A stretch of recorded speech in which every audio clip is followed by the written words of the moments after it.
Bonjour et bienvenue sur LCP. L'homme du jour à l'Assemblée nationale est un ancien Premier ministre. Il a été à Matignon de 2020 à 2022 pendant la crise sanitaire et il était à la tête de la RATP. L'homme du jour, c'est Jean Castex.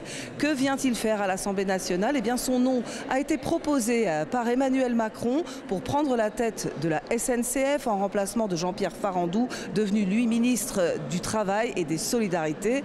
Jean Castex a déjà réussi son examen de passage devant les sénateurs.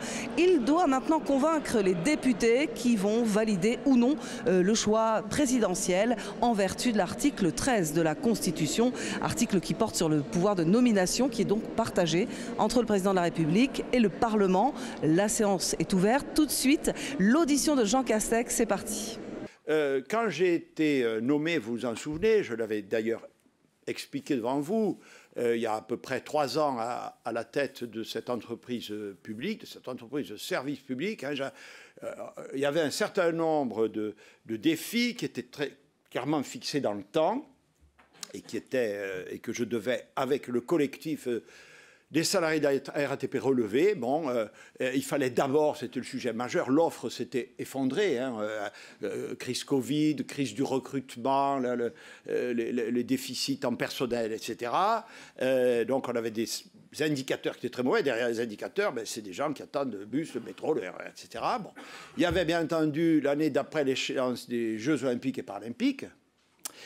Et puis, dans la période la plus récente, il y avait vraiment 2 échanges majeurs. La première, qui n'est pas sans rappeler les sujets que nous allons aborder ce matin, l'ouverture à la concurrence. Je rappelle que la RATP aussi est soumise à l'ouverture à la concurrence. La première étape, ce sont les bus, c'est-à-dire la partie la plus nourrie en personnel, donc avec des enjeux RH considérables.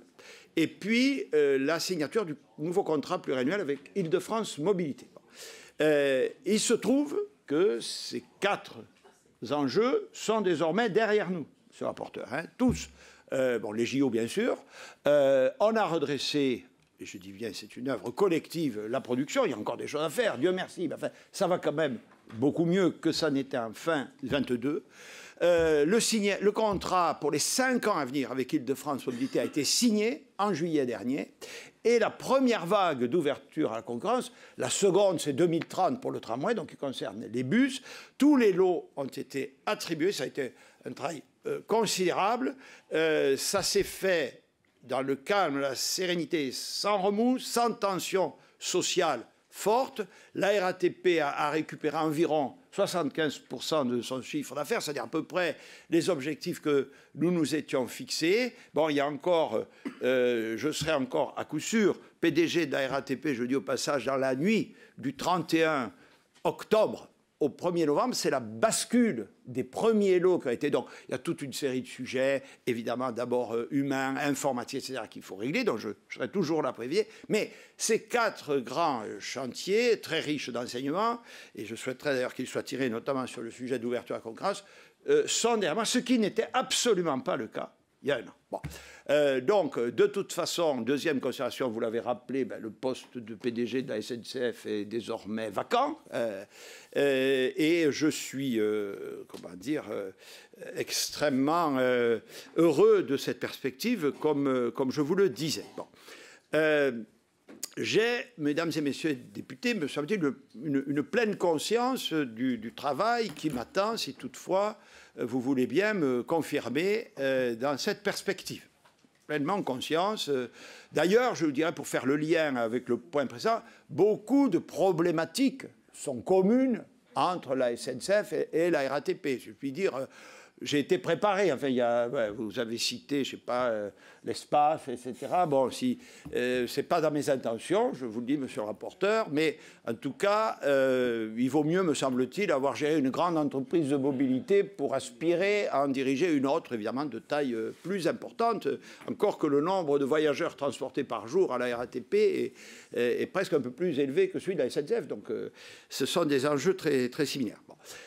Donc la situation, je la connais, j'ai la chance, je me tourne vers vous, Madame la Présidente, d'intervenir, enfin d'être auditionné devant vous au moment où votre commission a adopté le rapport d'une c'est tout récent, là, hein, d'une mission d'information dont vous vous en doutez, j'ai lu les conclusions et l'ensemble du texte avec beaucoup d'intérêt, mais qui va faciliter, si je puis dire, ma tâche, parce que je me retrouve dans beaucoup de ces, à la fois, conclusions et recommandations, au moment donc où on doit tracer un cap et faire une feuille de route.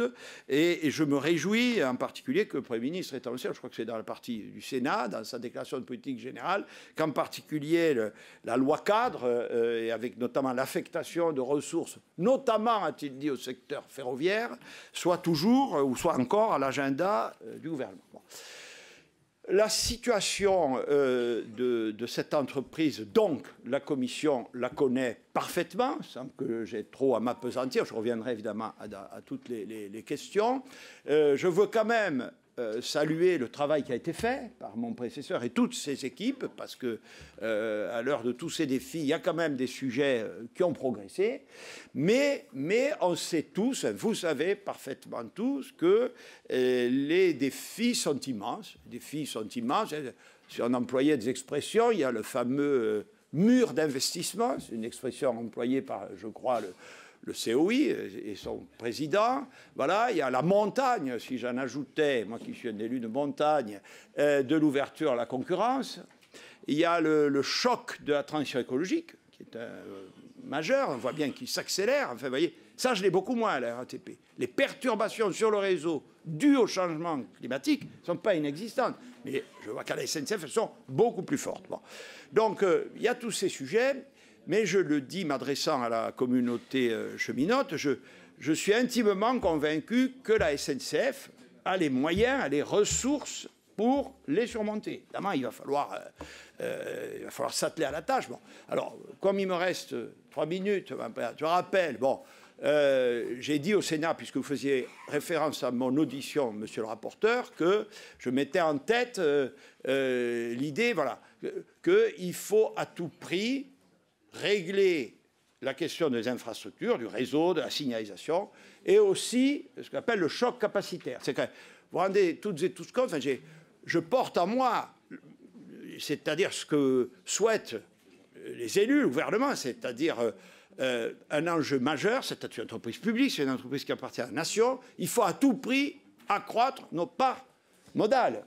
Il faut à tout prix, pas contre, mais il faut à tout prix accroître nos parts modales. C'est un sujet d'intérêt général. Or, on en est loin. Je rappelle qu'aujourd'hui, on ne peut pas prendre tout le monde dans le train. On ne peut pas prendre tout le monde, même parce qu'on manque de trains, parce qu'on manque d'offres, parce qu'on manque de capacité. Donc c'est quand même... tout le monde est, je crois, à peu près convaincu qu'il faut développer les mobilités durables, que ce soit pour les voyageurs ou pour le fret. J'espère que nous aurons l'occasion d'y revenir. Or, actuellement, il y a des goulots d'étranglement qui font qu'on n'est pas en état d'atteindre cet objectif d'intérêt public. Donc, il faut absolument gagner la bataille des infrastructures, le fameux 1,5 milliard qui manque à réseau pour les moderniser, au sens large. Il faut accroître, au-delà des commandes de matériel roulant qui sont dans les tuyaux, user de toutes nos possibilités pour augmenter le nombre, attirer le plus possible de gens sur le train. Bon. Je reviendrai, si vous voulez bien, après sur les lignes fines de dessert du territoire, mais ça, c'est quand même l'objectif premier. Plein de questions là-dessus. Je m'en doute. Sur l'ouverture à la concurrence, d'un mot. Bon. Là aussi, j'ai tenu ici même des appréciations. J'ai appelé, je le rappelle, la mission information, mais ce n'était pas complètement son objet, en dit quelque chose, mais il faudra tirer un bilan rapide de tout ça, objectif le plus possible. Qu'est-ce qui marche, qu'est-ce qui ne marche pas dans l'ouverture à la concurrence? Moi, je suis quelqu'un de très pragmatique, je ne sais pas comment dire, ce n'est pas pour moi une religion. Bon. Simplement, l'ouverture à la concurrence, je le dis, elle peut nous aider à accroître l'offre. Ça, c'est au moins son point positif. On manque de trains pour transporter les gens. Sur la ligne Paris-Bordeaux, quand vous comparez le nombre de sillons, comme on dit, théoriquement disponibles, et le nombre de trains qui passent, on voit qu'on a des marges de progression considérables. Mais cette ouverture à la concurrence, il faut qu'elle soit équitable. Et j'insiste, équitable pour tout le monde, et en particulier, si vous m'en confiez la responsabilité, pour la SNCF. Bon. Donc ça, c'est un sujet sur lequel que je pourrais aussi développer, mais derrière ça, il y a peut-être ce qu'on voit moins, ce que voit l'usager, c'est le nombre de trains, etc. Il y a là tout l'accompagnement social qu'il y a derrière, qui est un enjeu qui va être, pour moi, considérable, puisque, comme vous le savez, que ce soit sur les TER, sur les intercités, sur les LGV, cette ouverture à la concurrence, enfin, son rythme va s'accélérer, et avec elle, voilà. Donc il faut qu'on passe d'une position défensive à une position offensive. La SNCF, parce que c'est le service public, parce que c'est l'excellence, peut et doit parfaitement tirer en France et à l'étranger son épingle du jeu de l'ouverture à la concurrence. Bon.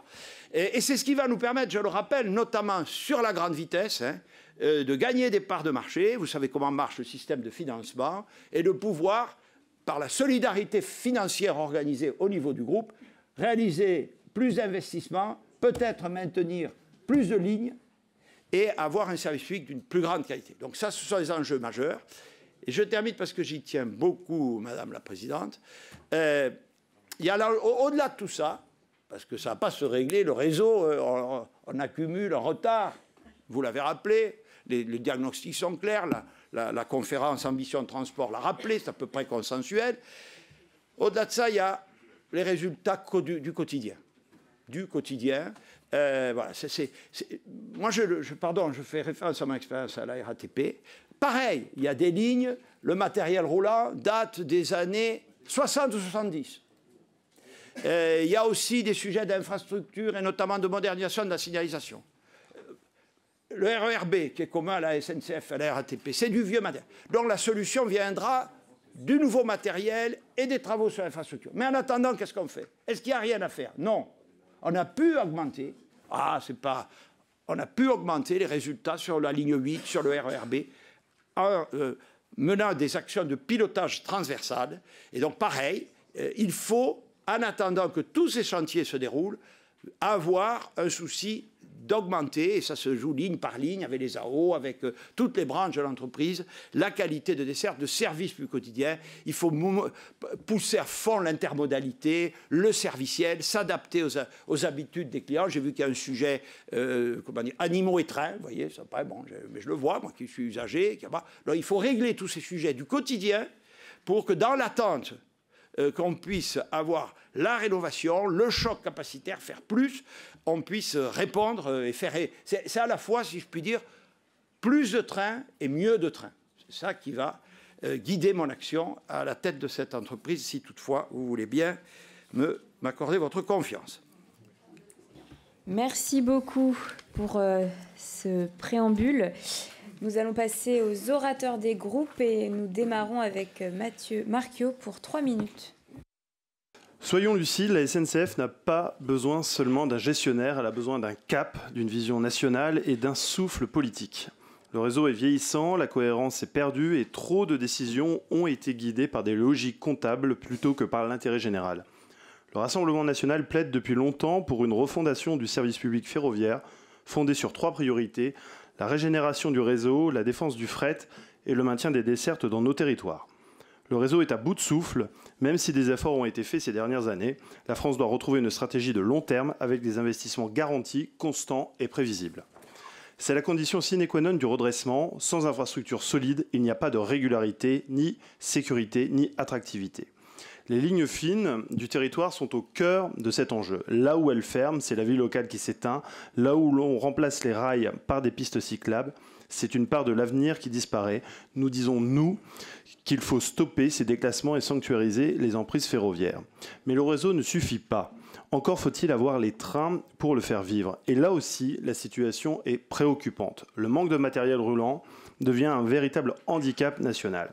Je pense par exemple à la ligne Paris-Douai, perturbée pendant plusieurs mois suite à un accident et faute de rames disponibles. C'est une illustration concrète d'un système arrivé à saturation.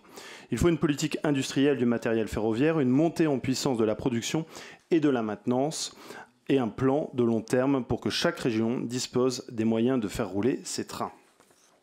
Quant au fret ferroviaire, il doit redevenir une grande cause nationale. On ne réindustrialisera pas la France avec des camions saturant nos routes et nos ports. Le fret, c'est l'ossature logistique du pays, c'est aussi une question de souveraineté. Il faut rouvrir des voies, moderniser les connexions portuaires et remettre l'État au centre de la stratégie. Enfin, le TGV est et doit rester une fierté française. Il symbolise notre savoir-faire, notre excellence, notre ambition. S'en détourner serait une faute. Il faut au contraire conforter le modèle du TGV tout en garantissant que le succès du haut débit profite aussi au réseau du quotidien. Alors, Monsieur le Premier ministre, le Rassemblement national souhaite que la SNCF retrouve sa mission première, servir la nation. Nous serons attentifs à vos orientations et à vos choix et à votre volonté de défendre une entreprise qui n'appartient pas seulement à ses actionnaires, mais à tous les Français. Je vous remercie. J'allais dire, Monsieur le député, je pense que le constat est partagé. Je faisais allusion à la mission d'information conduite par cette mission, aux travaux de la conférence pilotée par Dominique Bussereau. Oui, il faut investir dans le réseau. Oui, il faut augmenter les capacités en matériel. Oui, il faut essayer à toute force d'augmenter la part modale du fret. Oui, il faut maintenir le plus possible partout une offre performante sur notre territoire. Bon. C'est déjà important quand même que les constats, ou en tout cas les ambitions, soient à peu près convergentes. Bon. Je trouve qu'on a progressé, moi qui suis ces sujets depuis des années.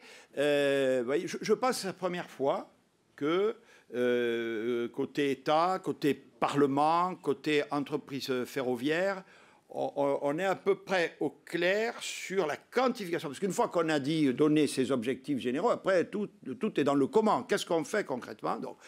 Donc on voit très bien que on a les voies qui sont tracées pour atteindre les objectifs que vous avez dit. Bon. Mais ce n'est pas facile.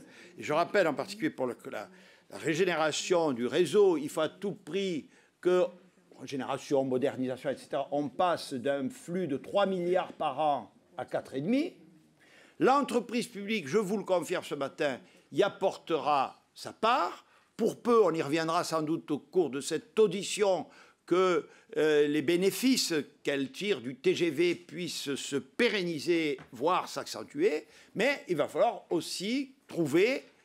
Votre mission d'information a fait des propositions, la commission Bussereau en a fait, elles sont parfois convergentes. Il va falloir, et ça, le Parlement en reconnaître, parce que c'est sa responsabilité, il va falloir qu'on trouve les ressources pour affecter. Mais je rappelle quand même à tout le monde, et c'est ce que je plaiderai, notamment auprès du gouvernement et de Bercy, c'est de l'investissement, Et c'est un investissement qui rapporte, c'est-à-dire que nous devrons être en état de vous dire, voilà, si on passe à la commande centralisée du réseau, pour entrer dans les détails techniques que vous connaissez, eh bien, non seulement ça va beaucoup améliorer, éviter les incidents du quotidien qu'on rencontre partout, mais ça va permettre d'améliorer, enfin de faire des économies de fonctionnement qu'on pourra réinjecter évidemment dans l'entreprise, dans le fonctionnement du service. Donc, là, le premier enjeu, c'est qu'il faut que nous, tous ensemble, et je serai évidemment force de proposition, et je vais évidemment beaucoup en parler au gouvernement, il faut que les conséquences opérationnelles soient le plus rapidement possible tirées des constatations faites tant par votre mission d'information que par la commission Bussereau. C'est indispensable parce que c'est le début. Sur les commandes de train, alors la bonne nouvelle, je dis pour toi, c'est que j'ai regardé ça, il y a beaucoup quand même de commandes qui sont dans les tuyaux, si vous me passez la formule, et qui vont arriver, que ce soit sur la grande vitesse, que ce soit sur les intercités, le fameux Paris, Orléans, Limoges, Toulouse, Paris, Clermont-Ferrand, etc. Et beaucoup pour des TER. Bon. C'est vrai qu'il y a un sujet, monsieur le député, dans lequel je m'impliquerai beaucoup, de filière, parce que je remarque que ces commandes ont beaucoup de retard. Je l'ai subi comme PDG de la RATP, parce que les constructeurs en question, ce sont les mêmes. Je les connais bien. Bon. Donc là, il y a sûrement, moi j'ai connu d'autres filières industrielles qui étaient peut-être un peu mieux organisées, un peu plus structurées pour ça. Et c'est indispensable parce qu'en plus, on ne gère pas la rareté. Hein, et les commandes, elles sont très nombreuses et ils ne font pas face aux commandes. Tellement il y en a. Il vaut mieux ça que de dire on gère la disette, la restructuration et la fermeture. Pour autant, les résultats ne sont pas complètement rendus. Mais on voit bien qu'on a aussi des marges de progression, du reste la SNCF a commencé, pour mieux optimiser les trains existants. J'ai lu avec beaucoup d'intérêt, ce n'est pas la première fois, mais si je quitte les TGV, si je vais sur les TER, c'est vrai qu'on peut augmenter l'offre, les cadencements, etc., sans nécessairement acheter des rames supplémentaires. Donc il y a une optimisation de l'existant qui est absolument indispensable. On peut prolonger la durée de vie des trains. La commande d'un matériel neuf n'est pas toujours. Il faut innover. Voilà, hein. Il y a des trains légers qui peuvent concourir à l'exploitation sur les lignes fines de dessert du territoire. Donc, voilà. Donc tous ces sujets, ils sont là devant nous et il faut absolument que nous les soldions dans les mois et les années à venir. C'est le préalable. C'est vraiment là-dessus, il faut que ce pacte ferroviaire soit scellé et qu'ensuite nous en soyons bons dans l'exécution. Merci, Monsieur le Premier ministre. Ça ne dépend pas que des industriels. On va passer aux orateurs suivants. Gardez-en sous la pédale ou plutôt sous le rail. Vous quittez la RATP sur des réussites unanimement saluées, celle éclatante des JO bien sûr, et de plus récentes, comme la pose des semelles de nouvelle génération sur le RER, qui vont réduire drastiquement les émissions de particules dans les sous-sols, et la victoire de la régie qui vient de remporter les appels d'offres d'ouverture à la concurrence en Île-de-France, gardant ainsi tout le réseau de bus de Paris dans son giron. Vous avez réussi à redresser les comptes de cette entreprise en grande difficulté, entre services en berne, démissions en masse et problèmes financiers. Fin connaisseur et totalement investi dans les rapports sociaux, vous avez gagné la confiance, négocié des accords et lancé de grands plans de recrutement qui ont remis la régie sur les rails. Votre expérience à la tête de la RATP, comme votre parcours politique, font de vous un candidat légitime et éclairé pour diriger la SNCF à un moment charnière de son histoire. En effet, votre nomination intervient dans un contexte où la SNCF doit relever des défis majeurs tant sur le plan financier, qu'opérationnel ou social. Nous sommes devant un mur d'investissement pour remettre à niveau et moderniser les infrastructures nationales, la signalisation, le pilotage négligés durant des décennies. Vous l'avez dit, le financement du réseau est la mère des batailles, alors qu'il faudra trouver au moins 1,5 milliard d'euros supplémentaires par an pour éviter un effondrement. Le COI, la conférence sur le financement des mobilités, comme le rapport Bussereau, ont exploré des pistes. Qu'en pensez-vous ? Faut-il rechercher à la fois des ressources publiques et privées, comme ce fut le cas avec la compagnie PLM durant l'âge d'or du chemin de fer? Un autre enjeu crucial est l'ouverture à la concurrence et la défense des parts de marché sur le sol national, comme la conquête de l'international. Cette évolution soulève des questions sur l'équilibre financier de la SNCF. En effet, comment préserver les dessertes fines d'aménagement du territoire, partager la contrainte et amener aussi les entreprises ferroviaires concurrentes sur les lignes moins rentables? Comment faire en sorte que cette ouverture serve aussi aux territoires ruraux, comme le Jura, ou des lignes essentielles, comme celle du TGV Strasbourg-Marseille desservant la ville-préfecture, a été arbitrairement suspendue et non rétablie? Vous l'avez dit, vous êtes attaché aux petites lignes que vous souhaitez voir fonctionner et exploiter. Nous comptons sur vous pour faire de la SNCF un acteur moderne, performant et solidaire, capable de répondre aux attentes des usagers et de désenclaver en diagonale nos territoires, au-delà d'une organisation toujours en étoile autour de Paris. Monsieur le Premier ministre, au-delà de vos compétences, nous savons que vous mettrez beaucoup de cœur à l'ouvrage car vous êtes passionné d'histoire et par l'épopée ferroviaire dont vous connaissez tous les méandres économiques, techniques et financiers depuis son avènement au Second Empire, comme en témoigne votre œuvre littéraire dans les carnets du Train jaune. Aujourd'hui, notre groupe est persuadé que votre nomination marquera le début d'une nouvelle ère. Nous voterons donc en faveur de votre candidature. Soyons restons pragmatiques et modestes. Bon, je vous remercie, Madame la députée, de vos propos. Bon, il y a eu, vous avez raison de faire référence à l'histoire. On est un peu, moi je dirais, j'ai relu, je vous invite à le faire si vous avez le temps, tous les débats qui ont eu lieu au moment du plan Freycinet. C'est vieux, c'est au XIXe siècle, la Troisième République est naissante, mais c'est quand même pareil. Là, il ne s'agit pas de maintenir l'outil et de le développer, il existe. Il s'agit de le créer, enfin pas de le créer, mais de le développer à partir de ce qui avait été décidé précédemment. Et donc, c'est des investissements considérables qu'il faut faire.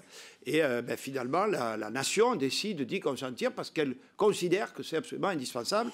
Et encore, j'ajoute, pour tout le monde, mais vous le savez, que les enjeux de développement durable, d'impact du réchauffement climatique, évidemment, à cette époque-là, n'effleurent pas un seul esprit. Alors que, depuis, ils sont là et bien là, et donc, ils ajoutent à cette nécessité. Bon. Donc, oui, la SNCF, elle est l'héritière de cette tradition. Il y a un mot auquel je tiens beaucoup, puisque les uns et les autres ont parlé de dessert du territoire, c'est l'aménagement du territoire. Dans les gènes de la SNCF, c'est l'aménagement du territoire. Un des enjeux d'ouverture à la concurrence majeur, majeur qui ne se pose pas qu'à la SNCF. Moi, ma religion est faite. C'est un enjeu de politique publique. C'est comment concilier ouverture à la concurrence et aménagement du territoire. Et si on n'arrive pas à le faire, je le dis, et je pense qu'il y a des solutions, on commettra un contresens historique. On commettra un contresens historique. Je vous ai entendu, j'avais entendu le ministre, s'il nous écoute, François Durouvray, parler dire, ben oui, il n'y a pas de raison que lorsqu'on se présente dans l'ouverture à la concurrence, on n'exploite que des segments très rentables. Bon, parce que sinon, c'est connu depuis toujours. Ça s'appelle la privatisation des profits et la socialisation des pertes. Donc, il faut trouver des solutions, effectivement, voilà, hein, pour être très concret, dans la grande vitesse, pour que l'arrivée de tout ça fasse que Angoulême, le Creusot, etc., continuent à être desservis. Voilà. Donc, il faut absolument... Et là aussi, il faut en parler avec beaucoup de sérénité. La SNCF, côté réseau, c'est son devoir. La RT y veille, doit être transparente et permettre l'égalité, mais l'égalité jusqu'au bout. L'égalité jusqu'au bout. Parce que, encore une fois, je répète ce que j'ai dit, vous le comprenez bien, la qualité du réseau, elle concerne tout. Elle concerne le fret, elle concerne les petites lignes du territoire, c'est tout là. Bon, la SNCF, comme tous ses concurrents, y participent par les prix des péages. Votre commission a bien remarqué que les prix des péages étaient déjà, et de loin, les plus élevés d'Europe, ce qui est une des conséquences du retard dans le financement de ces infrastructures. Bon, on pourrait y ajouter que l'État est de tous ceux qui nous entourent, ceux qui concourent le moins, de tout par rapport aux pays qui nous entourent, aux investissements ferroviaires. Donc la SNCF y contribue par les péages, mais aussi par le fameux fonds de concours. Bon, il faut à tout prix sauvegarder, pérenniser tout ça. Bon, alors c'est pour ça que cette question-là, je le répète, il faut que nous la réglions assez vite. Équité, égalité, pour ne pas varier de nos objectifs majeurs et cardinaux. Il y a un an, nous votions pour votre reconduction à la tête de la RATP. Aujourd'hui, vous êtes proposé pour diriger la SNCF, entreprise à laquelle vous aviez déjà candidaté face à Jean-Pierre Farandou. Alors forcément, comprenez que cela au mieux interroge et au pire inquiète. Votre bilan à la RATP n'est pas désastreux, certes, mais vous avez perdu plusieurs contrats et RATP Dev n'a remporté qu'un seul appel d'offres ferroviaire. Cela pose question sur votre capacité à répondre aux prochains appels d'offres avec votre nouvelle casquette. Vous arrivez dans un contexte d'attente immense envers le ferroviaire, côté élu comme côté usager, mais aussi de fortes tensions sociales marquées par une ouverture à la concurrence qui bouleverse tout le modèle ferroviaire français. La semaine dernière, au Sénat, vous disiez que les pertes et victoires de contrats faisaient partie, je cite, du jeu de l'ouverture à la concurrence. Parler de jeu, quand des salariés perdent tout du jour au lendemain, c'est fort malvenu. Quels sont d'ailleurs pour vous les défauts déjà constatés de la loi de 2009 et 2018 au RTF ? Quelle est votre feuille de route ? Êtes-vous prêt à taper du poing sur la table face aux autorités organisatrices, notamment en Île-de-France, et face à un État qui n'assume plus grand-chose ? L'ouverture à la concurrence est en train de tout casser. Nous le savons, la création de filiales fragmente le réseau et va à l'encontre de l'unité de la SNCF. Comment comptez-vous y remédier ? Et les annonces de SNCF Voyageurs la semaine dernière vont-elles dans ce sens ? Le président Farandou a affirmé pouvoir contribuer à hauteur d'1 demi-milliard d'euros supplémentaires via le fonds de concours, alors même que la SNCF perd des appels d'offres. Pourquoi la SNCF est la seule à contribuer à ce fonds qui finance pourtant un réseau d'État utilisé par d'autres. À cette ouverture à la concurrence s'ajoute un vieillissement du réseau qui entraîne retard, suppression et fermeture de lignes. Les travaux vont augmenter et perturbent le fret et les trains de nuit. Le recours au privé et à la sous-traitance empêche le maintien du trafic. Allez-vous revenir sur ces pratiques et enfin faire des travaux sur chantier ouvert ? Par ailleurs, la SNCF contribue à l'aménagement du territoire, notamment par la grande vitesse. Mais elle semble bien seule à le faire. Il existe un risque de voir disparaître certaines gares intermédiaires. Que proposez-vous pour l'éviter ? La SNCF n'est déjà pas en capacité de répondre à la demande nationale et pourtant, elle a envoyé il y a plusieurs années 10 rames en Espagne et perd de l'argent. Comptez-vous poursuivre le développement à l'international alors que la France manque de matériel roulant ? 2 ans seulement après son lancement, la liaison Paris-Berlin s'arrête. N'est-ce pas là la démonstration d'un État qui a abandonné le ferroviaire au marché, au risque d'un rétrécissement dramatique du réseau ? Enfin, la part modèle du fret ferroviaire reste désespérément basse, moins de 10%. Que comptez-vous faire pour doubler cette part modale ? Et enfin, dernière question. Plusieurs pays, comme la Grande-Bretagne ou la Norvège, pourtant parmi les plus libéraux, renationalisent. Vous, qui connaissez plutôt bien l'histoire ferroviaire, je pense que vous avez un avis sur cette renationalisation. En France, le fret ferroviaire a été libéralisé 10 ans avant le voyageur. Le résultat est sans appel. je vous trouve un poil sévère sur les résultats que, là je parle comme PDG de la RATP, nous avons obtenus sur l'ouverture à la concurrence. D'ailleurs, j'observe que pour l'instant, dans l'ouverture à la concurrence du réseau ferré, je parle des appels d'offres échus, enfin, où les attributions ont été faites, que ce soit sur les intercités ou sur les TER, la SNCF aussi, ça sort plutôt bien. Ben, ça, par principe, hein, je peux tout à fait comprendre qu'on soit contre le principe d'ouverture à la concurrence, mais dès que vous faites une ouverture à la concurrence, que vous êtes en monopole, la perspective que vous gagnez 100% de vos lots, que vous les conserviez, est quand même assez faible. Bon. Et du coup, non mais si je vous dis ça, c'est pas pour vous une porte-ouverte, monsieur le député, mais c'est pour vous dire quand même que les résultats que nous avons obtenus sur le bus, je peux vous dire qu'en interne, ils sont quand même unanimement salués, ne répondent pas tout à fait à l'appréciation que vous en avez faite. Bon. Néanmoins, là où je vous rejoins, enfin, je vous invite à toutes et tous, vous m'avez posé la question, oui, voilà, il faut vraiment, de façon extrêmement objective, hein, quelle est la situation avant, combien ça coûte, quelles sont toutes les conséquences, y compris humaines et sociales que vous avez évoquées, qu'apporte l'ouverture à la concurrence. Je vous dis ça en disant que, évidemment, il y a, où on a enfin un débat principiel, on est pour ou on est contre, on le renonce ou pas. Bon, sûrement que, enfin, ma conviction, c'est que le résultat de ces évaluations rendront nécessaires des correctifs, des améliorations. Enfin, ce n'est pas forcément, encore une fois, tout ou rien, mais il faut le faire. Et pour la SNCF, je reviens, je me suis déjà exprimé, effectivement, là où je ne vous rejoins pas tout à fait dans votre sous-entendu, je pense qu'il faut que nous allions, même cocorico, gagner des parts de marché en Europe ou ailleurs. On est tout à fait capable, c'est aussi la valorisation du savoir-faire, de l'excellence de la communauté cheminote. Évidemment, vous avez raison, pas au prix de dépouiller nos trains sur le réseau ferroviaire, ça, évidemment. Mais bon, je ne reviens pas sur ce que j'ai dit sur les augmentations de capacité. Donc, il n'y a pas de raison, autrement dit, s'il y a des gens qui viennent, dans le cadre de l'ouverture à la concurrence, prendre des parts de marché, que nous n'en conquérions pas ailleurs. Pour revenir à la RATP, je vous rappelle, vous dites on n'a gagné qu'un seul appel d'offres. RATP Dev, sur le segment bus-tramway, a multiplié par 2 depuis que je suis présent ces parts de marché.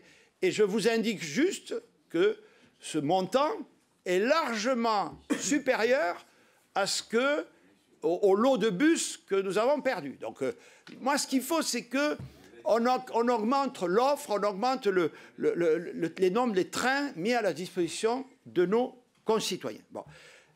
Là où je vous rejoins, tout à fait, parce que je l'ai vécu, l'ouverture à la concurrence, qui, vous le savez, passe par le recours à des filiales. Et il est très difficile, évidemment, quand on perd. Le PDG de la RATP, il a gagné, je vous l'ai dit, largement l'essentiel, mais il en a aussi perdu. Et ça, c'est évidemment jamais un motif de satisfaction. Mais même quand on gagne, et c'est très largement majoritaire, il y a ce qu'on voit moins, ce qu'on connaît moins, l'accompagnement de ce changement. Parce que ça reste dans le groupe RATP. Si je vais à la SNCF, ça reste dans le groupe SNCF. Vous l'avez dit, mais ça passe par des filiales. Bon. Et là, vous savez, monsieur le député, j'ai passé énormément de temps à gérer ce sujet avec mes organisations syndicales à la RATP, parce qu'il y a toute une série de sujets que vous connaissez bien, notamment la perte d'unité et d'identité du groupe. On a fait un plan d'entreprise en tête de chapitre, malgré les nécessités de renouveler le matériel. J'ai mis faire groupe, numéro 1, priorité numéro 1. Comment préserver l'identité, parce que ça compte, hein, l'identité, ça compte pour la France, ça compte pour l'entreprise, ça compte pour tout. Bon, comment? Parce que c'est une force, elle est le gage de l'engagement. Donc, on a mis en place des outils d'accompagnement, de valorisation du management de proximité, de mobilité à l'intérieur du groupe. Et oui, ça peut être, je le dis, ça peut être une contrepartie négative, un effet négatif de l'ouverture à la concurrence. Et on aurait grand tort. Et donc je vous le dis, parce que ça c'est moins visible qu'ouvrir une ligne, mais ça va beaucoup me mobiliser. Beaucoup me mobiliser. Moi-même cheminot, l'alpha et l'oméga de la SNCF depuis sa création est la sécurité. Je suis là, monsieur le Premier ministre. La sécurité ferroviaire comme celle du personnel et des usagers. Entre 2023 et 2024, ce sont les derniers chiffres consolidés, le nombre d'événements sécurité au sein de la SNCF est en augmentation de 25%. De même, on dénombre 10 accidents mortels depuis 2020 dans le système ferroviaire français, dont 4 au sein du groupe public SNCF. Ce signe est très inquiétant. Comment pensez-vous remettre la sécurité au cœur du métier de cheminot? Les formations de plus en plus spécialisées, sectorisées dans des structures en silo sont-elles aujourd'hui suffisantes? Et l'externalisation des tâches en matière de régénération et l'ouverture à la concurrence ne risquent-elles pas de dégrader davantage le secteur de la sécurité ferroviaire d'après vous? Le rapport de la mission d'information ferroviaire comporte 3 axes principaux dans ses conclusions. Le premier, c'est la régénération du réseau qui fait consensus et une loi cadre est indispensable et certainement que l'État devra abonder. Le deuxième point, c'est de remettre un pilote dans le train pour assurer l'aménagement des territoires, un besoin de billettique unifiée, de solidarité entre les opérateurs pour ne pas laisser de voyageurs sur le quai.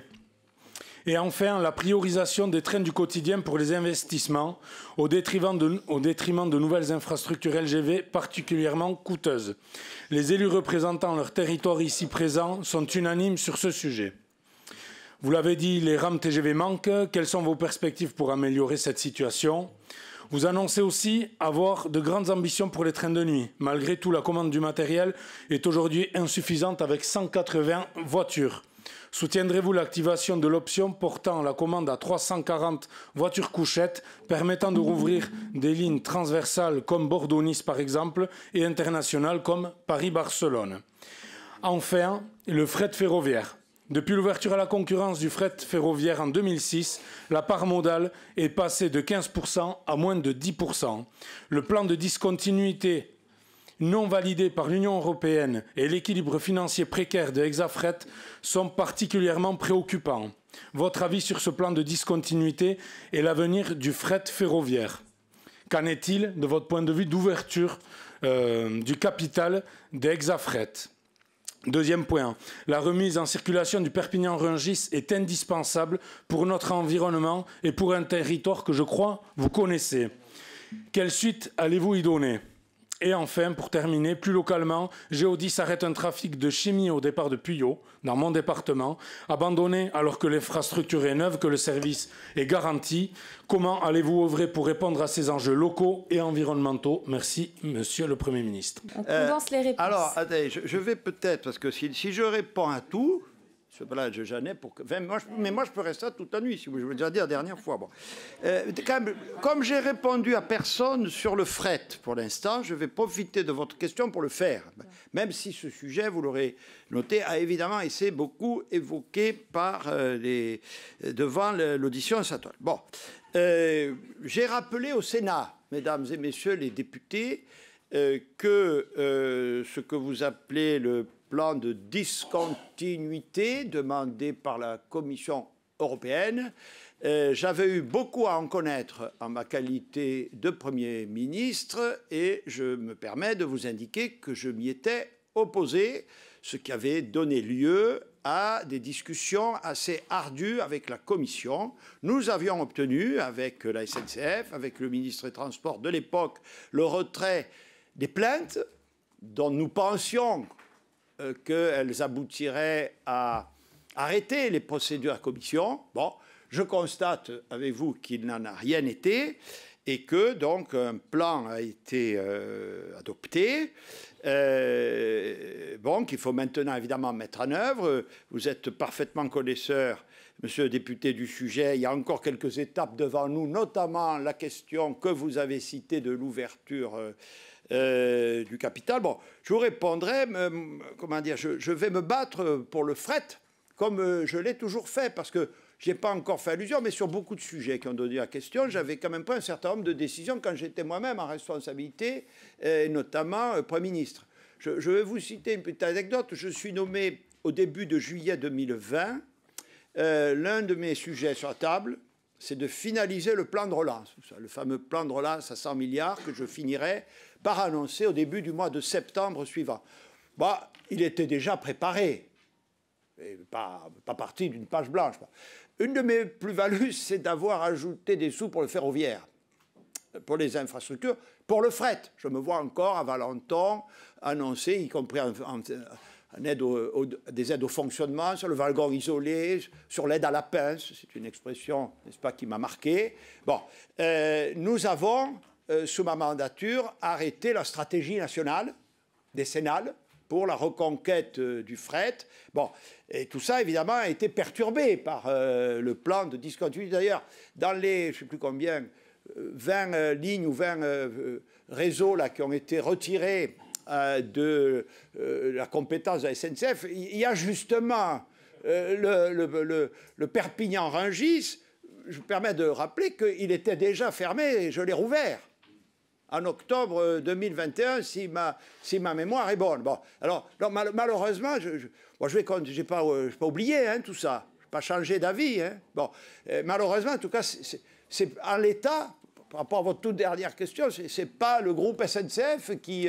mais bon, j'ai compris, parce que je le suis beaucoup, quand même, depuis, j'aime bien voir ce que deviennent les décisions que j'ai prises. Bon, je pense que ça dépend beaucoup aussi de la MI qui est lancée sur Rungis et qui, je l'espère, permettra de recréer les conditions pour avoir. En tout cas, c'est un enjeu majeur, là, pour le coup. Là, c'est même plus la voiture, là, c'est le camion, le sujet. C'est le camion. Et là, je pense que s'il y a vraiment un consensus...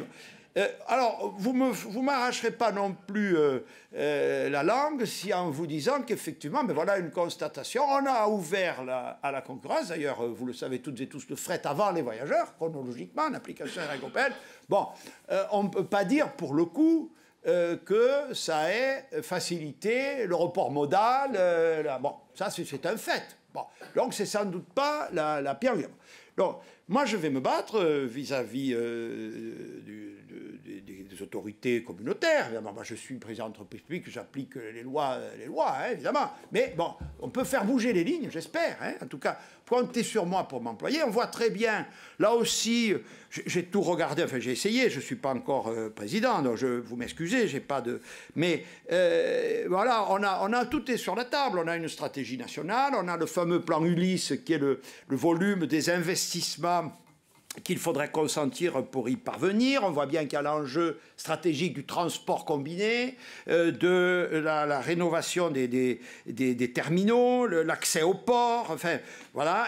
Je pense aussi qu'on a à s'améliorer, avant tout ça, sur la gestion des sillons par réseau, pour augmenter la vitesse et la gestion des travaux. Je dois vous couper, Monsieur le Premier ministre. Je suis désolée. Je suis désolé aussi. De toute façon, je sais très bien qu'avec Monsieur Dufaux, vous pouvez passer des nuits et des nuits à parler de train. Voilà. Donc on va maintenant donner la parole à Monsieur Decker. J'en doute pas que vous le ferez. Au nom de mes collègues du groupe de la droite républicaine, je tiens à mon tour à vous souhaiter la bienvenue devant notre commission. Si vous m'autorisez une appréciation toute personnelle, la proposition de votre nomination à la tête de la SNCF semble couler de source pour le député du Cantal que je suis et ne saurait surprendre les Cantaliens qui associent votre nom et votre action en tant que Premier ministre au retour du train de nuit Aurillac-Paris. J'en ai presque terminé. Plus sérieusement et plus largement, oui, nous avons toujours su reconnaître et apprécier votre engagement pour le pays dans les fonctions que vous avez exercées. Votre respect des représentants politiques de toute sensibilité et des partenaires sociaux, mais aussi, et c'est important, votre connaissance fine des territoires, de leurs spécificités comme de leurs besoins. Ceci explique que nous ayons accueilli avec bienveillance et soutenu votre nomination à la tête de la RATP. Aujourd'hui, alors de nous prononcer sur votre nomination à la présidence de la SNCF, nous pouvons nous appuyer sur un bilan qui indéniablement plaide en votre faveur. Vous l'avez rappelé, à votre arrivée, la RATP se trouvait dans une situation très dégradée. Elle connaissait des difficultés à maintenir une offre de services cohérente, et notamment s'agissant des bus qui souffraient du manque de conducteurs. Mouvements de grève, démissions, absentéisme et difficultés de recrutement se conjuguaient alors. Force est de constater aujourd'hui que la RATP est parvenue à surmonter ces difficultés, ce qui s'est traduit par une nette amélioration de l'activité et de la ponctualité du réseau. Vous l'avez rappelé aussi, vous avez à nos yeux, parfaitement négocié le rendez-vous des JO, qui était un exercice aussi inédit que délicat. Pour toutes ces raisons, le groupe de la droite républicaine vous accordera sa confiance pour relever les nombreux défis auxquels la SNCF est confrontée. Je profitais de votre présence pour aborder dans la minute qui me reste 2 points. S'agissant de l'ouverture à la concurrence, si nous sommes par principe favorables à une ouverture du marché qui s'opérerait au profit de l'usager, nous sommes tout autant attachés aux lignes de desserte fines du territoire et serons attentifs à ce que le positionnement de nouveaux acteurs sur les tronçons jugés rentables ne fragilise pas l'équilibre général du réseau. Vous avez dit en introduction, souhaitez que la SNCF soit offensive. Que comptez-vous entreprendre pour que l'ouverture de ces tronçons à la concurrence puisse bénéficier au financement et pourquoi pas au développement des lignes de desserte fine? Un mot enfin de l'investissement, du retard d'investissement et des dysfonctionnements qui en découlent. Madame Borne avait annoncé en 2023 plus de 100 milliards d'euros à l'horizon 2040 pour, je la cite, changer la donne ferroviaire.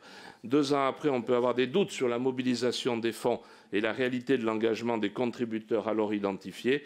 Quel regard portez-vous sur la capacité de la SNCF à être au rendez-vous de cet indispensable effort d'investissement? Je vous remercie. Les trains de nuit sont confrontés à... c'est ce qui est intéressant, tout est lié, quoi. Enfin, vous savez très bien que les travaux, notamment sur la ligne, le grand axe Paris-Limoges-Toulouse, affectent la circulation de ces trains. La vétusté du matériel roulant, bon, là aussi, j'ai vu comme vous qu'il y a des commandes de trains. Alors, on m'a demandé d'ailleurs tout à l'heure, si je ne sais pas lequel d'entre vous, pardonnez-moi, si je comptais activer les commandes complémentaires pour pouvoir ouvrir plus de lignes de nuit. Là, je réponds à vous toutes et tous, oui. Hein, le problème, c'est que la décision, vous le savez, relève de l'État. Mais moi, j'essaie d'être cohérent avec moi-même. J'ai relancé le train de nuit, le Paris-Nice, le Paris-Tarbes, etc. lorsque j'étais Premier ministre. J'y avais mis de l'argent dans le cadre du plan de relance, donc je n'ai pas changé d'avis. En même temps, je sais très bien où se situent les compétences, quelles difficultés elles ont, etc. Bon, là, il faut aussi, on le voit bien, là, enfin, ça dépend quand même aussi beaucoup de la qualité de gestion, de la facilité à réserver. C'est pas toujours simple, hein, la gestion des trains de nuit, je l'ai déjà dit aussi. Il ne faut pas dire, parce que quand on veut tuer le chien, on dit qu'il est malade. Il n'y a pas beaucoup de voyageurs, ça coûte cher, donc on ferme. Bon. Donc, voilà, je pense qu'il faut insister, évidemment convaincre l'État et améliorer au maximum la gestion et l'attractivité des trains de nuit. Encore une fois, le socle de base, la rénovation du réseau, vous l'avez dit, la rénovation du réseau, l'arrivée de nouveaux matériels roulants sera la variable décisive, mais voilà, je pense aussi on a, dans tout sujet, on a une petite part d'amélioration qui peut être, sinon décisive, en tout cas très importante. Sur les investissements, monsieur le député, j'ai déjà dit, oui, la SNCF y apportera son concours, pour peu, encore une fois, que son modèle économique soit préservé, ça c'est capital. Après, ben voilà, encore une fois, ces débats, il y a longtemps qu'ils sont sur la table. Vous avez annoncé le plan vous avez rappelé, pardon, le plan qu'avait annoncé Madame Borne. Évidemment, le compte, ce qui n'a pas suivi derrière, c'est qu'on n'a activé aucune des ressources qui sont sur la table depuis un certain temps, que la mission d'information. Il va falloir absolument affecter à l'investissement ferroviaire des ressources supplémentaires, et ce, surtout dans l'attente de ce qu'on appelle la manne autoroutière, c'est-à-dire les ressources qui pourraient être issues de la fin des concessions autoroutières. Mais la fin des concessions autoroutières, c'est au mieux 2032. Nous sommes en 2025. Donc il va falloir faire le pont, là, et ne pas retarder ce chantier d'investissement. Je ne vous ferai pas l'injure, Madame la Présidente, de rappeler toutes les possibilités qui existent. Aucune n'est simple, mais ben, voilà, ça c'est un choix que nous avons, c'est un choix vraiment collectif. Encore une fois, c'est un choix qui rapporte, c'est-à-dire même la vision comptable que certains ont évoquée, bah, qui dit oui, il faut préserver, il n'y a pas d'argent, il faut préserver l'équilibre des finances publiques. Encore une fois, investir dans le réseau ferroviaire, ça le modernise, ça permet de mettre plus de gens, ça facilite le service public, ça facilite la transition écologique, etc. Mais en plus, ça rapporte. Ça rapporte. Donc il y a tout pour qu'on décide ensemble des investissements massifs en la matière. Vous déclariez au Sénat il n'y a pas si longtemps que le réseau ferroviaire était pour vous la mère de toutes les batailles et parliez même des 30 piteuses en faisant référence au sous-investissement chronique qu'il y a depuis plusieurs décennies sur le réseau et qui amène aujourd'hui à un besoin d'investissement important, à minima 1,5 milliard nécessaire pour maintenir le réseau en état, faire en sorte qu'on puisse maintenir aussi le niveau de service actuel. Néanmoins, si on veut aller plus loin, maintenir un maillage du territoire fin, maintenir, voire augmenter le maillage, puisque au cours des dernières années, il y a des petites lignes qui ont été fermées qui ne maillent plus le territoire, comme par exemple une ligne que je connais bien entre Clermont et Ussel, qui est sur ma circonscription, et qui aujourd'hui est menacée de commencer à être démantelée, qui nuirait à sa réouverture potentielle. Donc pensez-vous en tout cas qu'avec seulement 1,5 milliard d'euros, on puisse avoir un résultat suffisamment efficace en termes d'investissement sur le réseau, aussi bien pour donc maintenir l'offre actuelle, mais la développer et mailler mieux le territoire. Sur les investissements, sur les moyens nécessaires à ces investissements, pour l'instant, la SNCF est fortement mise à contribution à partir d'un fonds de concours, on y est déjà revenu, qui s'appuie sur des bénéfices qu'elle doit faire pour concourir à l'entretien du réseau, ce qui est une sorte de boulet mis à ses pieds puisque les autres, ses concurrents, n'y sont pas soumis. Quel est votre point de vue par rapport à ce problème-là, à ce petit souci que vous avez, tel que vous l'avez indiqué récemment, je crois. En termes de pistes de financement, il y a aussi la mise en place d'une contribution poids lourd qui existe chez les Allemands, chez les Suisses, qui a été défendue par votre prédécesseur, M. Farandou, et qui aurait vocation, il me semble, à être mise en place rapidement et à l'échelle de toute la France et non pas au goutte à goutte selon les régions qui ont envie de s'y mettre et qui permettrait de dégager de gros moyens pour le ferroviaire. Que pensez-vous de cette solution? Sur les questions du fret ferroviaire, on a déjà un petit peu parlé, ça reste un gros enjeu en France puisqu'on est seulement à 9% du fret de marchandises qui est sur les rails pour 17% en moyenne en Europe.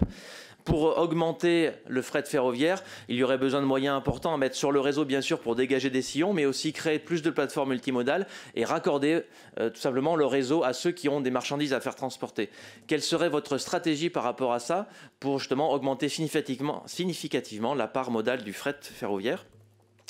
Et enfin, sur les trains de nuit, qui sont une bonne alternative, si ce n'est la seule alternative à l'avion sur des longues distances, et qui peuvent être totalement rentables d'un point de vue économique, comme une étude de la DGITM de décembre 2020 le stipulait.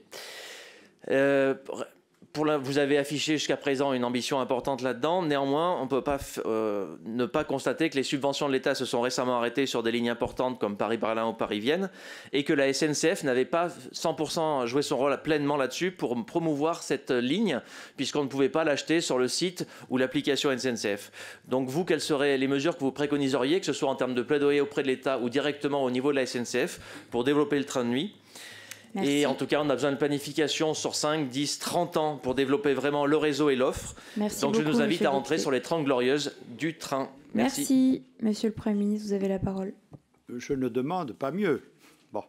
J'ai employé cette expression qui n'est d'ailleurs pas de moi, mais c'est vrai qu'il y a eu, vous en connaissez tous les raisons, hein, il y a eu un sous-investissement massif pendant des décennies dans notre réseau, ce qui fait que maintenant, en moyenne, les infrastructures ont quasiment 30 ans d'âge, et que si on ne fait rien, enfin, oui, là aussi, il faut faire quelque chose, je veux dire, pour des raisons très positives, mais si on ne fait rien, toutes les perturbations dont vous entendez parler comme usager ou quand vos électeurs, vos administrés viennent vous voir, elles vont s'accroître. Hein. C'est-à-dire que on va devoir, pour des raisons de sécurité qui est, j'en profite pour le dire aux députés PNS Atlantique, évidemment un sujet majeur, sécurité au travail et sécurité des circulations, on va devoir ralentir les vitesses, etc. etc. Donc, c'est-à-dire, si on ne fait pas, ça c'est déjà vu et ça va se voir encore plus.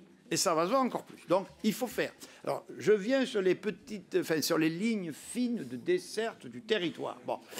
Voilà. Donc, encore une fois, pourquoi je dis que c'était la mère des batailles? Parce que le réseau, il est pour tout.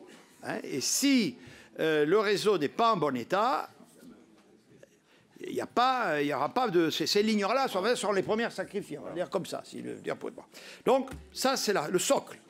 Ensuite, le problème, vous le savez très bien, des lignes fines de dessert du territoire, ils ont aussi un problème, pour l'instant, exactement, de fréquence, qui renvoie là aux responsabilités de ce qu'on appelle les autorités organisatrices. Donc ça, ce sont des choix à faire.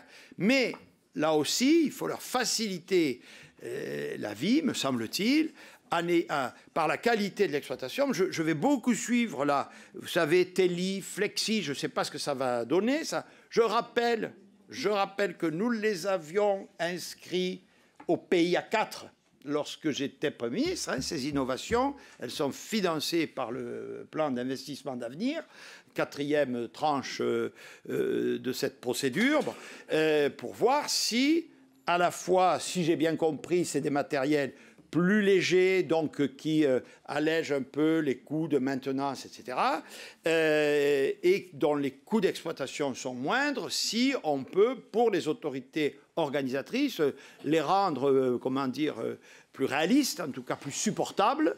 Mais je crois qu'il faut ne se fermer aucune porte. Bon, vous avez raison, il y a eu des fermetures. Il y a quand même eu, je crois, 1500 km qui ont été repris dans ce qu'on appelle le réseau structurant, donc avec financement RFF en 2024, ça je pense que c'est une très bonne chose, SNCF Réseau, pardon, et nous attendons, si j'ai bien compris, un nouveau rapport, une nouvelle mission qui a été confiée sur ce sujet au préfet Philizot pour la fin d'année, je pense que vous devez être au courant, qui doit là aussi refaire le point, vous savez, sur la catégorisation entre ces lignes fines de dessert du territoire et sur les priorités, puisque c'était votre question. En tout cas, évidemment, le futur exploitant que je suis et au-delà souhaite, alors, sûrement pas partout quand même non plus, hein, il va falloir faire des choix. Mais, encore une fois, plus le train rend service, plus la desserte est maillée, je pense, plus l'intérêt est satisfait. Après, comme partout, c'est ce que je dis, il y a des équilibres à faire sur peut-être des alternatives, mais en tout cas, moi, je ne suis pas a priori dans une position de repli. Je me souviens très bien d'avoir rouvert avec tous les élus du territoire Épinal-Saint-Dié, par exemple, en 2021.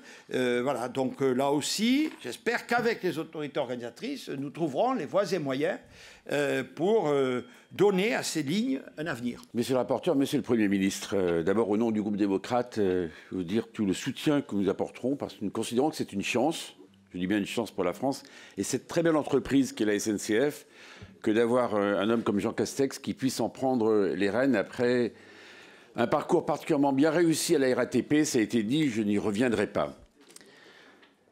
Il faut pour une telle entreprise une vision, il faut savoir animer les équipes et il faut avoir la capacité justement à opérer le changement, parce que les mobilités sont au cœur de la vie de chacun. Et c'est un défi devant nous, pas simplement sur le sujet de la transition énergétique, mais c'est les mobilités du quotidien pour les travailler, pour se soigner. Et votre prédécesseur, d'ailleurs, avait émis un objectif ambitieux, c'est celui d'ici 2030, de doubler le nombre des passagers et, bien sûr, de doubler le fret.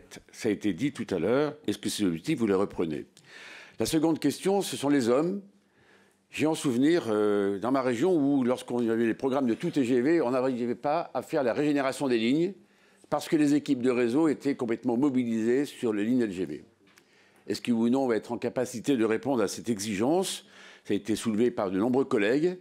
La rénovation du réseau est un enjeu stratégique. Il y a un merveilleux rapport que vous connaissez par cœur, c'est celui du Conseil général des ponts de Lausanne, qui il y a 20 ans nous avait expliqué ce qu'il fallait faire en France pour ne pas tomber dans ce qu'ont rencontré les Anglais un peu plus tard en privatisant à tout va. Troisième sujet, sur les régions, vos rapports avec les régions, autorités organisatrices de transport, avec des subventions d'équilibre très conséquentes. Une question quand même qui se pose sur la véritable transparence du coût. Et c'est, comme vous le savez, l'ouverture à la concurrence, c'est qu'il y a certaines régions qui commencent à faire le choix d'autres opérateurs. Et il me semble que là, il y a quelque chose à vraiment regarder, parce qu'il y a un vrai savoir-faire SNCF et il faut le maintenir. La question complémentaire, c'est justement sur cette ouverture à la concurrence. Est-ce qu'on ne dirait pas que c'est une chance, parce que la SNCF est une entreprise qui peut s'exporter aussi dans le monde. Elle l'a déjà fait ailleurs, et n'y a-t-il pas là des parts de marché à les gagner? Vous avez très bien expliqué pour la RATP les plus et les moins. Moi, je crois volontiers à la ligne des plus plutôt que la ligne des moins. Deux dernières questions, si vous me permettez. La première, c'est sur les petites lignes.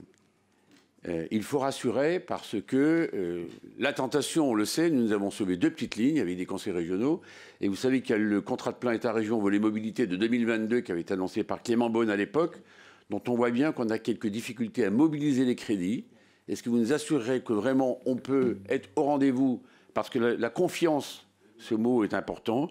Et le tout dernier mot, je n'oublie pas, ma région est traversée par le POLT, Paris-Orléans, Limoges-Toulouse, sur lesquels nous avons des travaux actuels entre Paris et Orléans considérables. Là encore, on a pris un peu de retard. Je pense au Paris-Clermont-Ferrand, cher à ma voisine qui n'est pas très loin. Le Vernier que je suis, cœur fidèle, ne l'oublie pas. Ces chantiers sont devant nous. Il y va de la crédibilité de cette maison, mais vous aurez toute notre confiance naturellement. Merci beaucoup. Enfin, moi, je serai avec les AO les autorités organisatrices pour veiller à ce que les crédits soient bien mobilisés. En fait, c'est une question qui renvoie à l'État. Hein. Nous, évidemment, on souhaite que les volets mobilité des CPER, cher Monsieur le Ministre, s'exécutent tels qu'ils ont été décidés. Bon. Vous avez raison aussi sur le sujet de la transparence des coûts. Je vous fais observer à toutes et à tous, c'est vrai que c'est un sujet particulier dans le cadre des règles qui régissent l'ouverture à la concurrence. Il existait avant. Pardon de faire référence à un souvenir personnel. Il se trouve que j'ai été 5 ans conseiller régional dans Feu, le Languedoc-Roussillon. Évidemment, déjà, je me préoccupais des questions de transport. Il y avait les conventions TER qui étaient signées avec la SNCF, entre la région et la SNCF. Et déjà, il y avait des sujets de transparence des coûts, de décomposition des données, etc. Bon. Donc, c'est un sujet sur lequel, qui n'est pas nouveau, sur lequel, je crois, il faut progresser. Eh bien, je vais vous dire, je pense qu'on aura encore plus de chances, et en tout cas, c'est ma volonté ferme, d'obtenir que les règles de la concurrence ne soient pas préjudiciables à la SNCF, notamment, je le répète, s'agissant des segments les plus rentables de l'offre à grande vitesse, qu'on est nous-mêmes exemplaires sur ce type de sujet. Je note en les lisant que SNCF Réseau a fait des grands progrès. Bon, il y a une autorité, vous le savez, cher Philippe, qui surveille ça, qui s'appelle la RT. Bon, donc il y a sûrement des progrès à faire. Je le vois, moi la RATP, elle était plutôt spécialisée dans les transports urbains de voyageurs, dans l'accès aux données, les data rooms, etc. Ça fait des années que ça existe et c'est assez transparent. Bon, on voit bien que sur le segment ferroviaire, on va dire, il y a sûrement un progrès à faire. Mais voilà, enfin, encore une fois, équité sur toute la ligne, c'est mon dit. Bon, vous avez posé au début aussi la question de la méthode, hein, si j'ai bien compris. Bon, ma méthode, je le dis à toute la commission ici réunie, ne changera pas. J'ai toujours adopté la même. Vous avez raison. D'abord, c'est une méthode de dialogue et d'écoute, parce que la SNCF, elle est au carrefour d'un grand écosystème, hein, si je puis dire. D'abord, évidemment, avec la communauté cheminote, et le dialogue social est évidemment une condition indispensable, mais je pense avoir toujours pratiqué. Il faut dialoguer avec les territoires, de plus en plus. C'est aussi ça, la transparence. Je dis un petit mot sur les représentants d'usagers. J'ai augmenté leur rôle et leur place à la RATP, et ça s'est très bien passé. Ce n'est pas les uns contre les autres. Je compte le faire à la SNCF. Je compte le faire à la SNCF, parce que c'est indispensable. Ensuite, ma méthode, voilà, hein, c'est celle de la présence à proximité. Le terrain, encore le terrain, voilà. Donc, je vais me projeter, si je puis dire, avec les équipes, partout dans le territoire, le plus possible, voir ce qui se passe, et à essayer d'en tirer les conséquences, voilà. Bien, merci. On va passer à l'orateur suivant, si vous voulez bien. Je suis désolée de devoir vous couper, Monsieur le Premier ministre. Oui. Je donne la parole à Sylvain Berrios. Merci Madame la Présidente, Monsieur le Premier ministre. C'est vrai que vous venez souvent nous voir, mais finalement, la passion qui est la vôtre fait qu'on vous reçoit avec plaisir. Et Dieu sait que le train en France est une passion et que les cheminots ont besoin de cette passion pour pouvoir continuer à exercer pleinement leur mission. Le groupe Horizon Indépendant accueille bien sûr avec beaucoup de satisfaction la proposition de nomination à la tête de la SNCF, votre proposition de nomination. Vous aviez eu à rappeler tout au début votre travail à la RATP, l'ouverture à la concurrence, le dialogue social, le dialogue avec les élus, le dialogue avec les industriels, la modernisation du réseau, le maillage territorial également, et bien sûr les enjeux environnementaux qui sont liés au mode de transport, autant d'enjeux que l'on retrouve naturellement à la SNCF, et donc le lien se fait vraiment naturellement. 3 questions pour autant que nous souhaiterions vous poser. La première, c'est comment est-ce que vous pouvez faire vivre dans une même société, ou plutôt dans une entité qu'on considère comme trois modèles économiques différents, l'une liée à toutes ces lignes grande vitesse ouvertes à la concurrence et ouvertes à l'international, l'autre le fret qui nécessite d'avoir un maillage encore plus fin pour une concurrence avec le camion, qui est une concurrence économique aujourd'hui au désavantage du fret purement économique, et puis le troisième qui est ce fameux maillage territorial qui nécessite probablement un dialogue avec les collectivités plus fin parce qu'on mesure bien que l'équilibre économique, lui, est fragile. Ça, c'est la première question. La seconde question porte sur le foncier de la SNCF.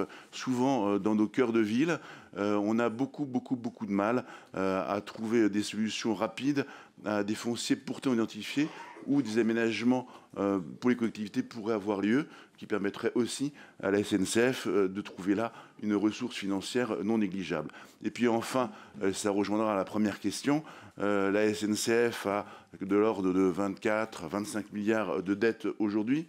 Est-ce qu'on peut considérer que c'est aujourd'hui un étiage qui est supportable et qui permettra les investissements futurs, ou est-ce que c'est vraiment une situation qui est encore extrêmement difficile et qui peut emporter des décisions difficiles ou conflictuelles lorsqu'il faudra arbitrer entre les grandes lignes à grande vitesse, le maillage territorial ou le fret ferroviaire? Vous avez juste d'un mot, parce que je ne les ai pas développés, parlé des enjeux environnementaux au début de votre intervention.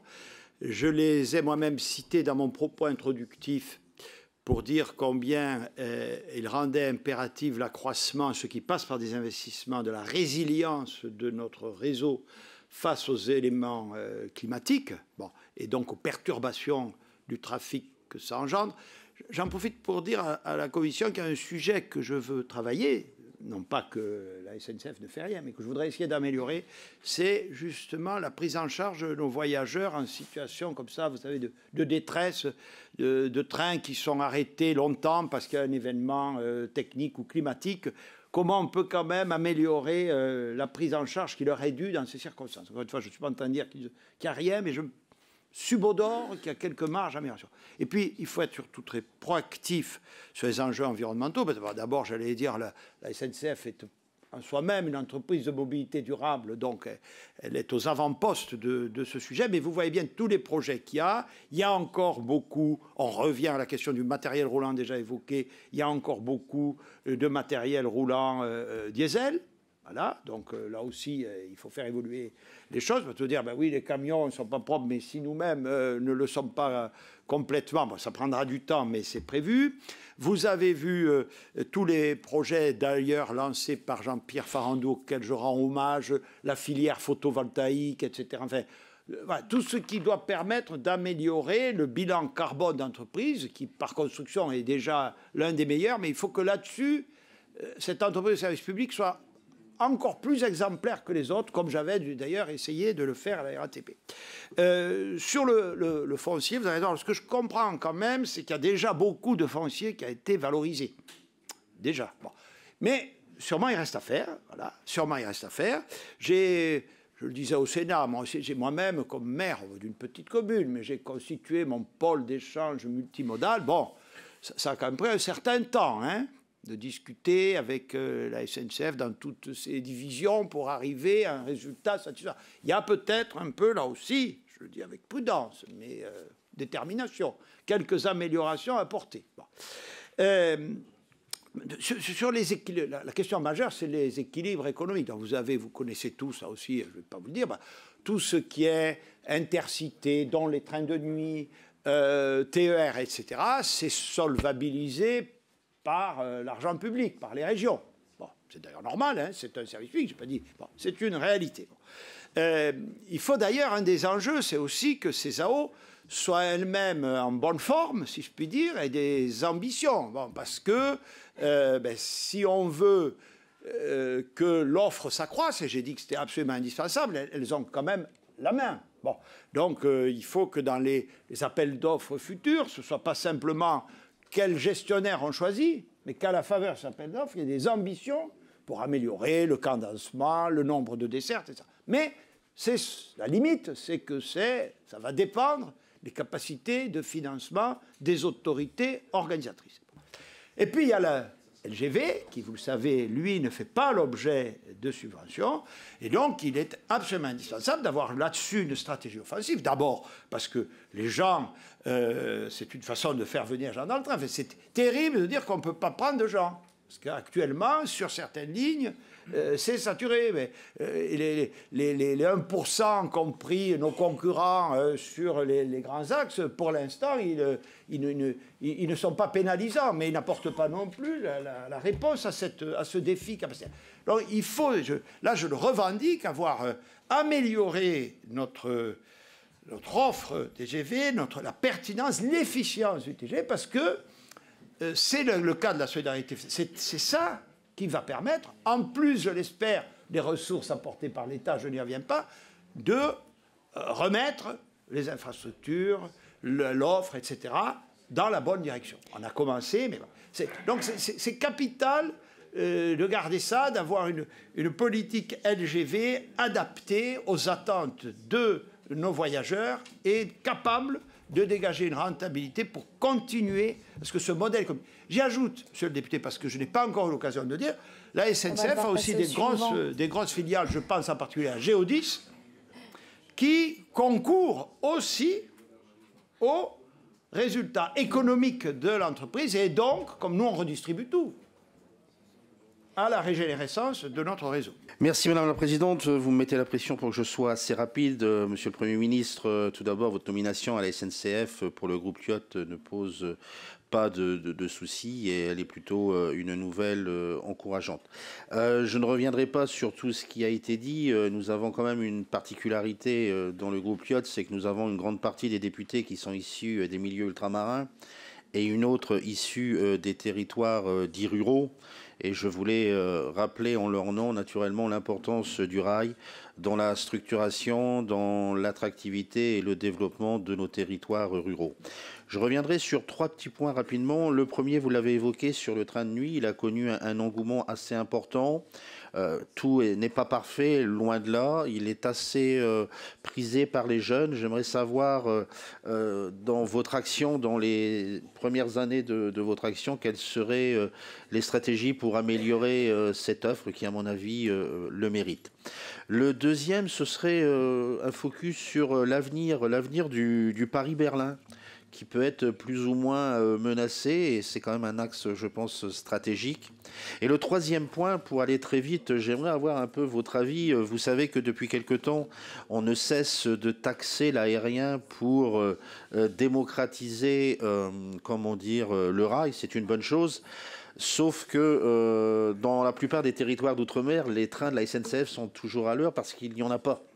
Or, l'avion est le seul moyen de désenclavement, de diversification et d'attractivité. Et aujourd'hui, ces taxes commencent à peser lourdement sur le prix de nombreux billets qui sont déjà très chers. Et j'aimerais un peu avoir votre avis sur ce jeu d'écriture. Merci. Merci beaucoup, Monsieur le Premier ministre. Je vous laisse répondre. Non, pas encore. On est toujours aux orateurs. Alors, je reviens sur les trains de nuit, puisque j'ai déjà largement évoqué le sujet, mais quand même pour rappeler, effectivement, il y a quand même... Relancer le train de nuit, ça marche, je le dis. Relancer le train de nuit, ça marche. Voilà. Il a son public, et on voit bien tous les obstacles. Je veux être optimiste avec vous, c'est-à-dire que malgré les problèmes de réseau, malgré des voitures obsolètes, malgré la gestion des situations, etc., ça n'empêche que le public est au rendez-vous. Et donc, on peut imaginer il y a un parc très réduit. Je crois qu'actuellement, il y a 129 voitures, très précisément, qui sont affectées aux intercités de nuit. Bon, c'est pas impossible d'ouvrir dans ces conditions, même quand on en aurait la volonté politique, de nouvelles dessertes. Et ce qui est pourtant absolument indispensable. Bon, enfin, à mon avis, en tout cas.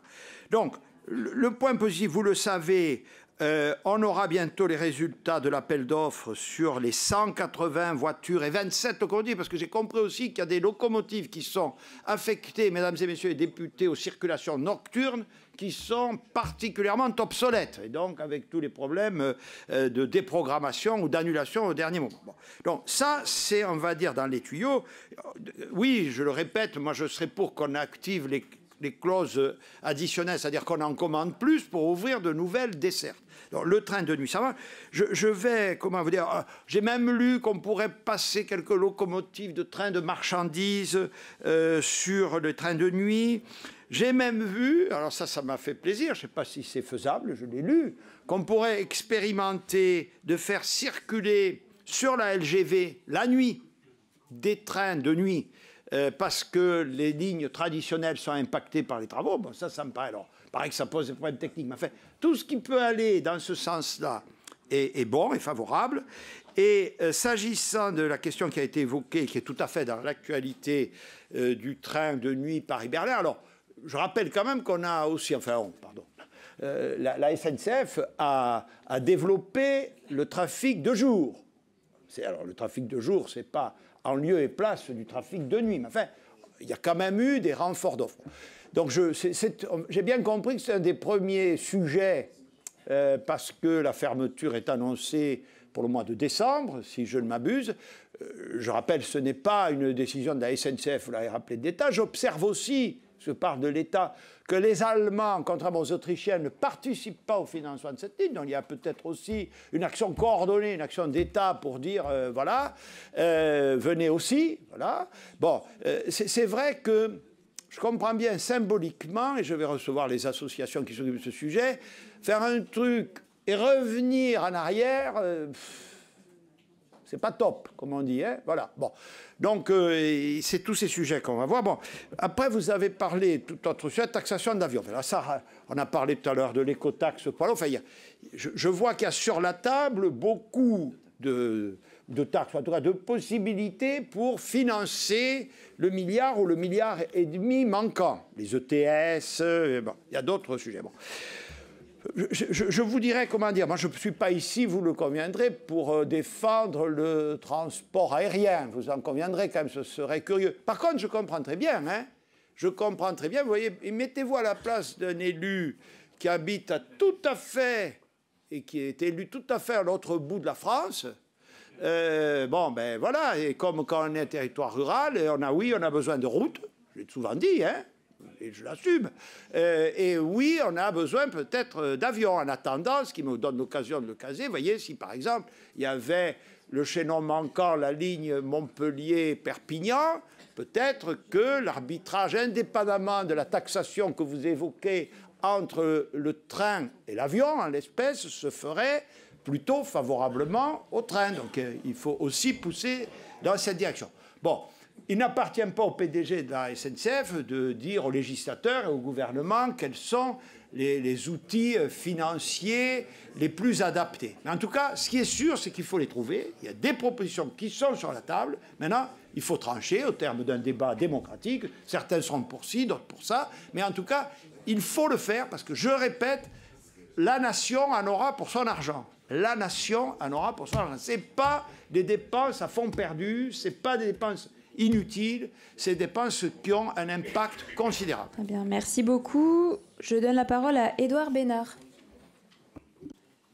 Merci Madame la Présidente, Monsieur le Premier ministre. Beaucoup a été dit. Vous quittez aujourd'hui les fonctions de PDG de la RATP pour prendre la direction d'une entreprise, une grande entreprise publique, tout aussi stratégique.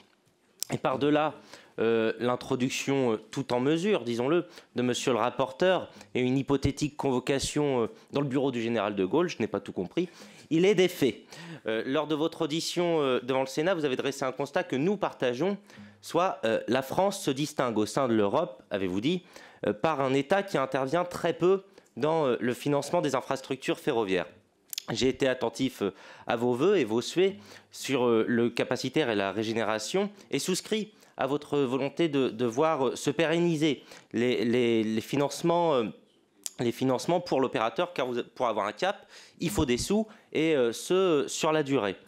Les dépenses publiques consacrées aux infrastructures de transport représentaient 1,2% du PIB en 1970 et ne sont plus que 0,8% en 2023. Ce sous-investissement chronique a eu pour effet une dégradation continue du réseau et je n'y reviendrai pas. Vous savez d'ailleurs que le gestionnaire d'infrastructures anticipe que dès 2028, près de 4000 km de lignes pourraient être concernés par, ouvrez les guillemets, un effondrement irréversible de la qualité de service avec des conséquences sur plus de 2000 trains par jour. Vous nous dites ce matin vouloir mener avec détermination le combat pour que l'État assume sa part des 1,5 milliard supplémentaires nécessaires à la régénération du réseau. Il nous faut aller plus loin et mettre enfin en œuvre une loi pluriannuelle de financement du rail, dotée de moyens renouvelés. Et les recettes existent. Fraction des 32 milliards de TICPE qui pourra aller dans un fléchage réfléchi. Écotaxe poids lourd, on vient d'en parler. Et j'irai plus loin avec la renationalisation des autoroutes. Le versement mobilité additionnel levé par les AO. Et là, je fais un clin d'œil appuyé à cette belle région qu'est la Normandie. Soit autant de ressources récurrentes qui permettraient tout à la fois de renouer avec l'État stratège, ce qui est déjà pas mal, et de lever des moyens nécessaires pour se fixer des priorités stratégiques pour l'opérateur public. Car l'enjeu n'est pas seulement de combler la dette grise des infrastructures, il s'agit aussi de réduire le niveau anormalement élevé des péages ferroviaires, fruit aussi d'un désengagement de l'État au fil des ans qui pénalise lourdement ce mode de transport par rapport à l'aérien ou au routier. Et il faut par là même repenser le financement du système ferroviaire dans son intégralité. Vous n'êtes plus ministre, mais dirigeant d'entreprise. Donc, à ce titre, au-delà du chantier prioritaire de régénération du réseau, quels engagements concrets comptez-vous prendre pour, je vous cite, attirer le plus grand nombre de gens sur le train sans faire reposer l'effort sur les fonds de concours, soit une hausse tarifaire pour les usagers? Voilà, je vous remercie. Merci beaucoup, Monsieur le Premier ministre. Vous avez la parole. Bon, sur la partie constat, rien à dire. Ça partage, je l'ai déjà indiqué. Bon, voilà, donc, qu'est-ce qu'on compte faire? Je me répète, la SNCF apportera sa contribution dans les limites qu'elle peut, mais il faut qu'elle soit vertueuse là-dessus. Mais oui, je pense que, il faut que nous poussions tous ensemble, chacun dans notre rôle. Moi, je ne suis pas législateur, hein, ce n'est pas moi qui peux créer des ressources affectées à la SNCF. Nous, il faut qu'on vous apporte la preuve, à vous, représentants de la nation, d'abord de l'utilité de cet investissement. Mais ça, encore une fois, je pense que le consensus, j'ose le dire, est à peu près établi, enfin, du moins, j'espère, mais qu'on va bien les utiliser. On va bien les utiliser. Bon, parce que, après tout, on pourrait imaginer que l'État, avec un grand E majuscule, ou les autorités organisatrices, parce qu'il y a aussi beaucoup, je vous le rappelle, de financement public issus des collectivités territoriales, et en particulier des régions. Petite mention au passage, quand même, la régionalisation a permis quand même d'entraîner dans le système ferroviaire beaucoup d'engagement financier. Ça, elle était redoutée, je m'en souviens, parce que j'ai quelques heures de vol, mais elle a produit quand même des effets notables dans la modernisation des infrastructures et du matériel. Bon. Donc il faut tout ce qu'on pousse pour dire, encore une fois, il faut régler ce sujet par toute solution qui nous permette, effectivement, parce que vous l'avez fort justement rappelé, c'est très juste, si on ne fait rien, c'est pas que ça va stagner, ça va à nouveau se dégrader. Bon, et alors quand même, vous êtes parti de 1970. Bon, quand même, si on ne veut pas complètement s'autoflageller sur quand même les 5-6 dernières années, c'est pas suffisant. Sinon, on n'en parlerait pas. Il y a quand même eu un ressaut. Vous voyez, quand même, on ne va pas, s'affliger en permanence. Mais il faut aller un peu plus loin. On sait à peu près sur quoi et comment, et donc chacun doit jouer son rôle là-dedans. Enfin, en tout cas, je vous invite. Et en tout cas, vous pouvez compter sur moi pour essayer de vous convaincre, vous qui votez, de convaincre le gouvernement qui doit proposer et faire des arbitrages pour qu'on aille en ce sens et surtout lui donner des arguments les plus convaincants possibles. Merci beaucoup. On termine cette série d'orateurs avec Marc Chavant. Madame la Présidente, Monsieur le Premier ministre, mes chers collègues, nous savons votre expérience et votre sens du service public et nous ne voyons donc pas d'obstacle à votre nomination. Ma question sera courte et concerne, alors j'aborde cette séance sous un angle un peu différent. Et ma question concerne donc la gouvernance et la culture du résultat des entreprises publiques. Dans d'autres pays européens, et en Allemagne et en Suisse notamment, la part variable de la rémunération des présidents est liée à des indicateurs précis de ponctualité, de régularité ou de maintien des lignes rurales. En France, cette part existe, mais elle est purement symbolique. Êtes-vous favorable à l'introduction de ce mécanisme à la SNCF, y compris pour vous-même? Ce n'est pas de la démagogie, mais c'est pour vraiment savoir ce que vous pensez de ces mécanismes. Donc, êtes-vous favorable à l'introduction de cette part variable afin que la réussite du service public ne dépende plus seulement des subventions, mais de résultats concrets? Et là, je vais me permettre, avec un peu de malice, une remarque. Pour ma part, j'étendrai bien ce principe au ministre, surtout en ce moment, mais je comprends parfaitement que vous ne puissiez pas répondre à cette dernière remarque. Je vous remercie. Ça y est. Bon. Alors, pour votre gouverne, la part variable était applicable au PDG de la RATP. Bon. Je vous signale, donc ça existe. Bon, je veux dire, sur le principe, moi je n'ai pas de problème avec ça. Ce qui me semble tout aussi efficace, ce sont les dispositifs, parce que de bonus-malus qui sont développés d'ailleurs dans les conventions régionales, applicables, et d'ailleurs je vois que par exemple un organisme comme la FNOT, la Fédération nationale des associations d'usagers de transport, y est très favorable. Ça existait, j'en profite pour le dire, beaucoup à la RATP. Nous avions des bonus-malus en fonction de l'atteinte ou pas des résultats de l'entreprise publique. Donc je pense que c'est un système... Enfin, tout ce qui va vers la responsabilisation des acteurs me semble être une bonne chose. Voilà pour cette audition de l'ancien Premier ministre Jean Castex, qui était jusqu'à présent à la tête de la RATP et dont le nom est proposé pour reprendre les commandes de la SNCF. Les députés ont donc validé ce choix du président de la République dans la foulée des sénateurs. Fin de cet épisode. À très bientôt sur LCP pour voir ou revoir d'autres moments parlementaires.